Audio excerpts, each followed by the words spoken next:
ওই, তুমি কোথায়? হ্যাঁ বলো। এই তো আমি এখন বাড়িতে। ওহো। তুমি কি এখনো রেগে আছো? আমি কিন্তু কাল ইচ্ছা করে করিনি ওটা। কাল ভুল করে ফোনটা সাথে না নিয়েই খেলতে চলে গেছিলাম, তাই আর তোমার কলটা রিসিভ করতে পারিনি। আমি ওসব নিয়ে কোনো কথা বলতে চাই না এখন। আরে তুমি এরম করছো কেন? আমি তো বললাম আমার ভুল হয়ে গেছে। বললাম তো একবার যে আমার এখন এসব নিয়ে কথা বলতে ভালো লাগছে না। আমার একটা দরকার ছিল, তাই তোমায় মেসেজ করলাম। ওহো আচ্ছা। হ্যাঁ তা বলো কি দরকার? আমাদের বাড়ি আজ আলু পোস্ত রান্না হয়েছে। তোমার তো ওটা ফেভারিট, তাই না? তাই আমি তোমার জন্য টিফিন বক্সে আলাদা করে তুলে রেখেছি। এবার তুমি নিতে আসতে পারবা কিনা তাই বলো। আরে হ্যাঁ, কেন পারবো না।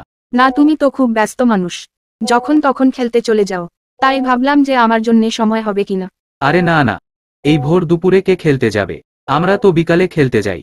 ওহো আচ্ছা, খেলতে যাবার জন্যেও সময় ঠিক করা আছে, শুধু আমার জন্যেই সময় নেই তোমার কাছে। আরে না, আমি শুধু কালই ফোনটা নিয়ে যেতে ভুলে গেছিলাম। হ্যাঁ সেই, কোন দিন বলবা আমাকেই ভুলে গেছো? আরে বাবা, তোমাকে কেন ভুলবো? সে তুমি জানো, কেন ভুলবা? আমি কি করে জানবো তা? এবার আমি কি বলবো? সবকিছু তো তুমিই বলছো, আমাকে তো কিছু বলতেই দিচ্ছ না। থাক, এখন আর কিছু বলতে হবে না। তুমি এখন তাড়াতাড়ি টিফিন বক্সটা নিতে আসো। আজ আমার বাড়িতে অনেক কাজ আছে। হ্যাঁ আমি এক্ষুনি নিতে আসছি। আচ্ছা, তাহলে তুমি টোটো স্ট্যান্ডের সামনে এসে ফোন করো আমায় একটা। আচ্ছা। হ্যাঁ।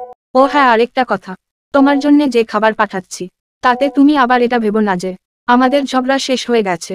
ঝগড়া যেমন চলছিল তেমনই চলবে।